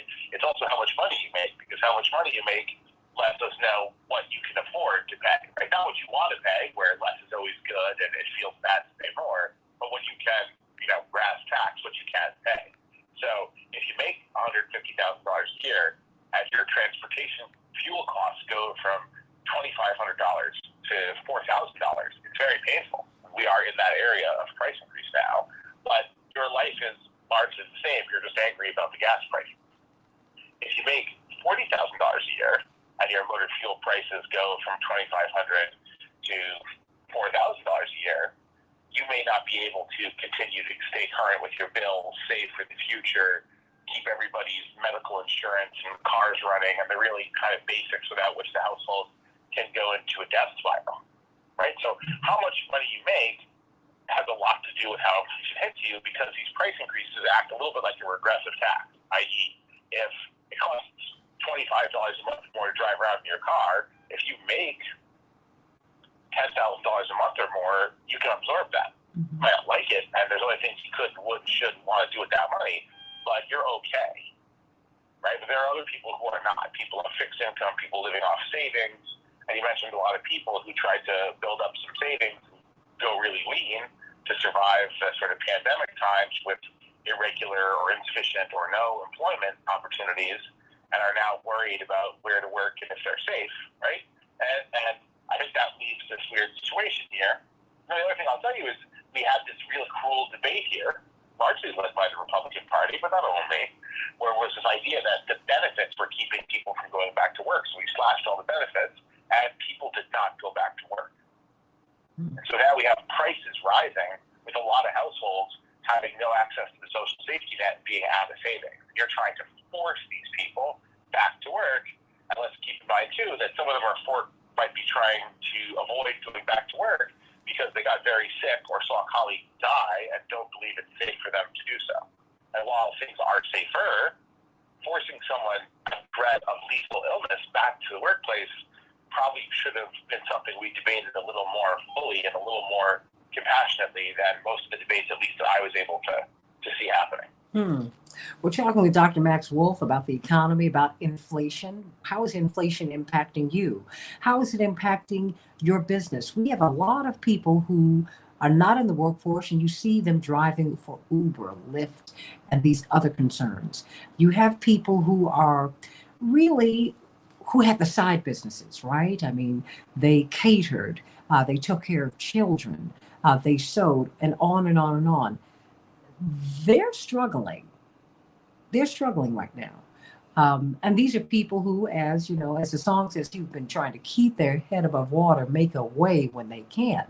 So, what are they supposed to do at this time? The PPE loans, we're not even talking PPP, PPE, all of that. We're not even talking about that anymore. The bridges that were really helping people to make it through, not just the pandemic, Dr. Wolf. I mean, people have been struggling now for a generation. I mean, the housing bubble burst more than a decade ago. We saw the crashing of the housing market happen 20 years ago. The people have been struggling for a long time. And now it just seems like it's, it seems like it's reaching a tipping point. So, I mean, so where do we go from here? I mean, because this inflation is, it's not an academic discussion for people on the ground. They're really struggling at the grocery store. They're struggling to pay their rent and to keep their businesses open. I mean, their side businesses, they can't do that anymore. Yeah, well, the side hustles and the side business are the main course for a lot of people, by the way. Because we also know statistically that a lot of people are now living on a few of what we used to think of as extra money gigs, right? So it isn't so much that they have that stable job, because that stable job might not exist, or it might not pay them enough to have a middle-class life. So the side hustles were important, and a lot of those side hustles were personal services. So the Uber, the Lyft you mentioned, the TaskRabbit, the restaurant, the bartending gig, the babysitting gig, the working at the arena gig, all those gigs which tended to be hit really, really hard by COVID, at least intermittently over the last couple of years. Mm-hmm. So a lot of people's kind of social safety net side gig might have been lost. It might have been lost around the same time, their Airbnb or whatever it was, their extra money, that some of them lost jobs or lost income for a while. Because it's not just losing a job, it can be losing income if you're an hourly worker who can't come in for a lot of hours due to illnesses or due to child care. And I remain, concerned there. People don't talk about that so much, but a lot of the workforce exit was a lot of people lost their child care. And child care responsibilities still fall disproportionately on women, right? And so if there's no one else to take care of your child, the social expectation, and a lot of single parent households led by a female, there really aren't a ton of choices to make sure that your kid's not in harm's way or sort of neglected to a potentially dangerous degree, right? So that's an issue. And I think the other issue that we're dealing with is people did not come out of this pandemic the same as they went in. Mm-hmm. And an already serious national mental health crisis has erupted with a profoundness that I don't think anyone saw coming, right? So you got a lot of things coming to a head. And the inflation is the thing we've decided to talk about, and it is a big thing. And it does hit the weakest among us hard, because the areas of greatest inflation are kind of gas and food. And gas and food are the principal payments draining the limited income out of working class households. And they're very visceral, right? You go and you buy a bunch of stuff in the store, and you watch as each item gets added to a total that balloons into the, heart palpitation, high blood pressure range for lots of people. And to the side of the road, pumping a mysterious invisible liquid into a tiny little hole in your car as the numbers race up and through and beyond what you can afford to pay when you have no choice. But again, we don't do the bigger discussion. So with cars costing so much more and car fuel costing so much more, a respite has been public transit, which we don't invest in this country, where the fares actually haven't gone up at all. And so the relative value of being able to take public transit has ballooned upward. That can be a way to do equalization and to help low-income households who can opt to take public transit at least more or more often if it's possible for them. Likewise, if people have subsidized basic food staples, which a lot of countries do more effectively than we do, you can soften some of the blow of the rising food prices, because it can be outside of the core kind of calorie areas that are keeping you alive, where the food prices really spiral. So again, there are tried and true things we've done at some points in our history in the U.S. and other countries have done and are doing that can shield the blow, because I think inflation does tend to hit the least high earners and folks living on savings particularly hard. And there's a little tragedy too here, which is we had the first kind of increase in wages, and really in about 40 years, for a few months, and then it was overwhelmed by rising prices. So now we have wages running slower than price increases again. And that's quite unfortunate, because it means those working class households who might have hoped this would be a chance to catch up a bit after all the sort of difficulties and blows of the tech crack in 2001 and the housing market slide in 2007 and the Great Recession in 2008 and then COVID, the prices more than caught up with the wage increases so quickly that gaining ground on that front is not looking terribly viable. Right? Actually losing some ground the last 2 months on that front.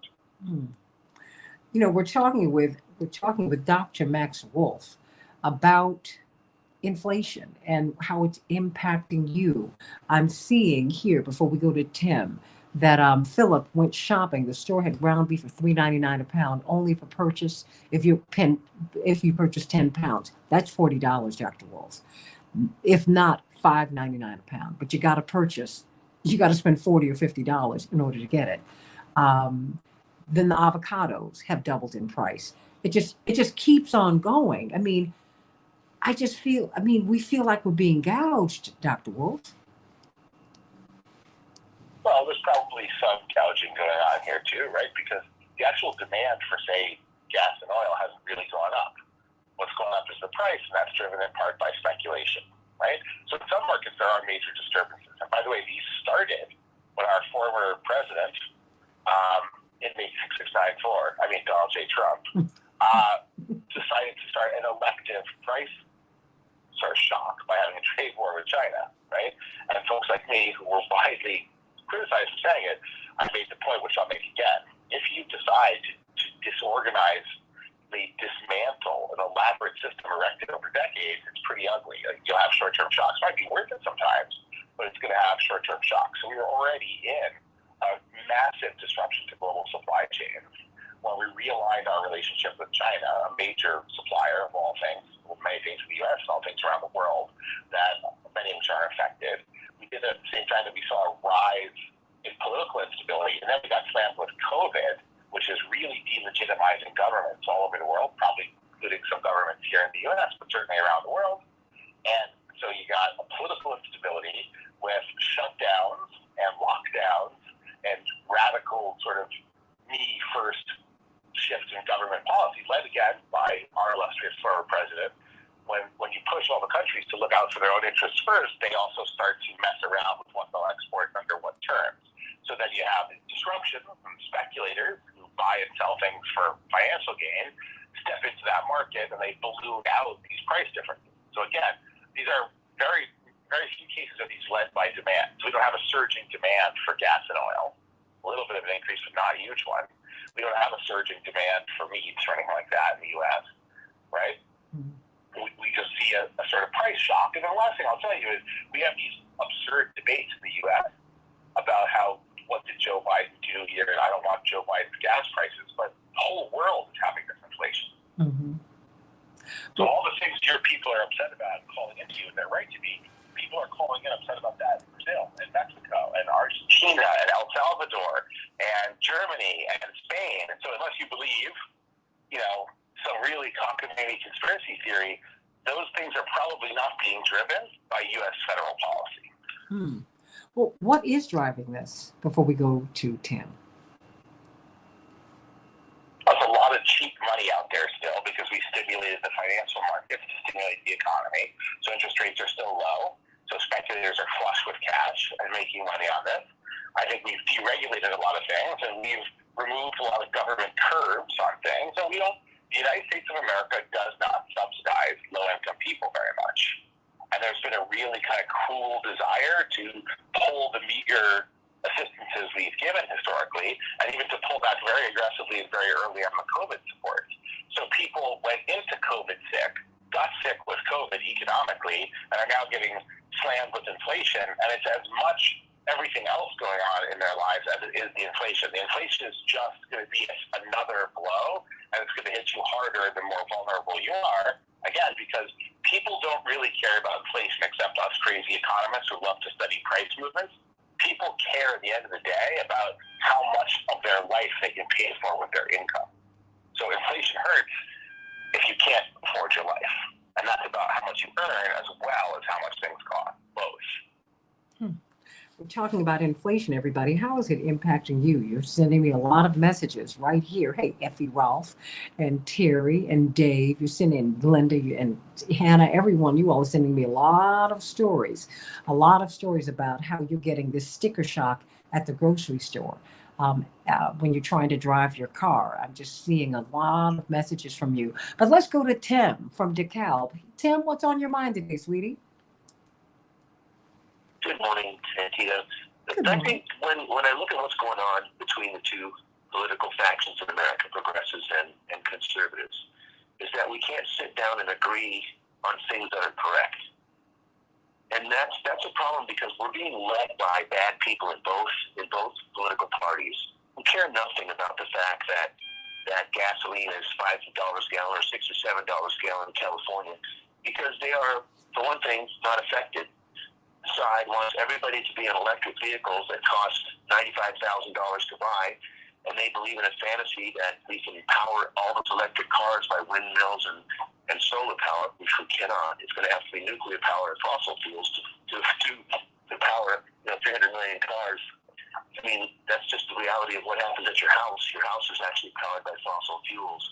And so when you try and talk about facts, because I'm really trying to reach out to WCPT and live by where facts matter, and that's me, by the way. You see people talking in your chat group there. I'm the one challenging where facts matter. And I just think if we sit down, like say with healthcare, we have to have universal healthcare. We have to have a universal income. We have to have common sense when it comes to the reality that if we have 70 different cultures in America that speak 70 different languages and live in 70 different ways, we are not a country. We're just a bunch of people living in tribes. And that's not going to be that cannot possibly be successful for a society/community/neighborhood to survive. I mean, I heard Tom Hartman's guest yesterday talk about that very thing, that diversity has always destroyed democracies because people do not want to get along with each other or move in one direction. I have moved so far when it comes to listening to WCP and saying, you know what, I'm going to look into that. When I look into it, I say, they're right. They're right on this. They're right on that. I looked at what systemic racism is, and I said, holy crap, how did this even happen?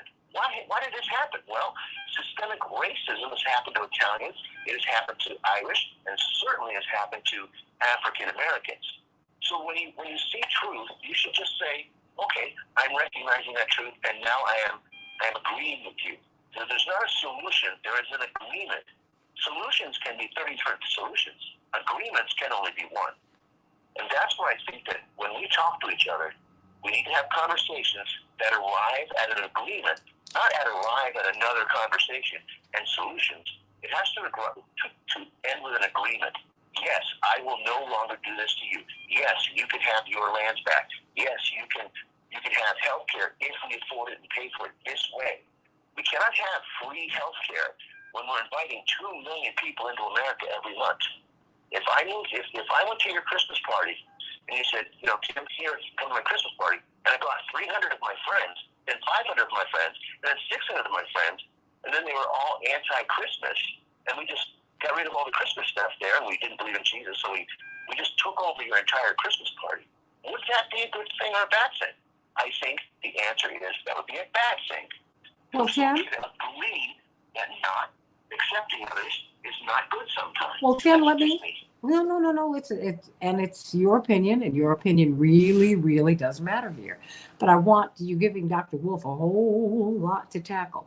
But there's something called, the common good, Dr. Wolf. There's something called, when we have that,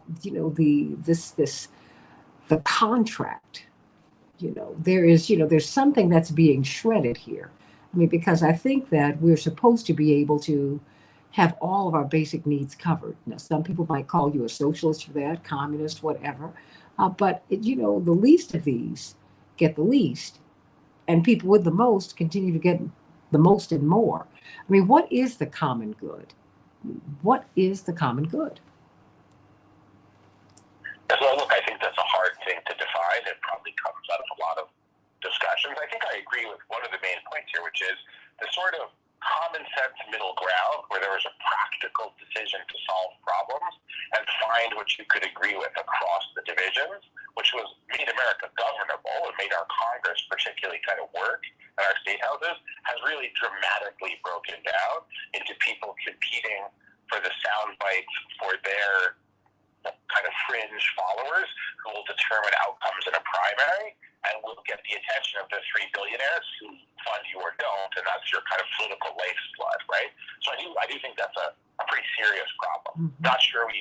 Pretty sure we don't agree in terms of diversity, but I do think one thing, so maybe there's more agreement than it might first seem at first blush, which is I do think people need to have some sense of a common identity and common goals across their differences, whether those are ethnic or religious or regional or racial or whatever, in order to have some common bond, right?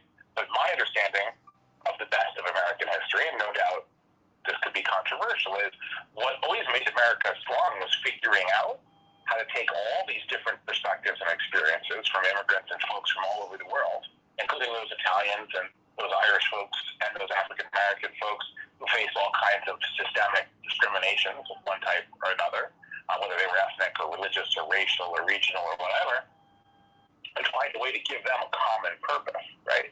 And when Americans were going to work to build things, or going to war to fight for things, or going to school to learn about things, I think they were Americans solving problems, not Irish or Italian or African American, as much as in the foxholes together, or in the classroom together, or on the factory floor together, right? And I think people who have different backgrounds can be united in things other than just their tribal differences. So I think I like the idea and agree with the idea that if you look for your differences and accentuate them, you'll see a world of differences and divisions. If you look for your commonalities, you'll have a way to talk across the divides and find the common ground, like you do, sir, when you listen to a radio station where no doubt some of the opinions are not your own. Everybody, we've been talking with Dr. Max Wolf, about inflation and about much, much, much more, about how we're going to live, how we're going to, as Rodney King said, how we're all going to get along, how we're all going to be able to receive the bounty of this great land, of this great world. I mean, the fact is, my pastor, Reverend Clay Evans, said this, Dr. Wolf, I've never seen God make a mouth he couldn't feed. There's enough down here for everybody to get their needs met. I didn't say everything you want. I said, but the basic needs, no one should be hungry. No one should be without food, clothing, shelter, equal access to equal high quality health care, and decent housing. That's a right, everybody. And maybe if we shift our thinking and begin to understand or embrace these concepts as rights and not privileges, maybe we'll change things. And really, we have the power to do that. Dr. Max Wolf, is always a joy to have you on the Santita Jackson Show, making us think about the economy. You lived it. No one wants to take economics in college, but I think I would have loved to have had you as a professor, because you make the economy come alive. You make it real. And you make it something I can put my arms around, something that I know that I have an impact on, and I've got skin in the game. Love you, Dr. Wolf. Love you, everybody. Can't wait to be with you tomorrow on the Santita Jackson Show. May God continue to bless you. Real good, everybody. I'm Santita Jackson. Have a great day.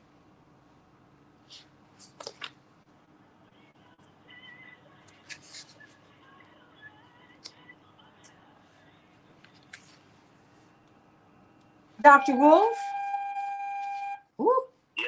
Oh, thank you so much. I hope that worked for you today. Yeah. All right. Okay. Well, then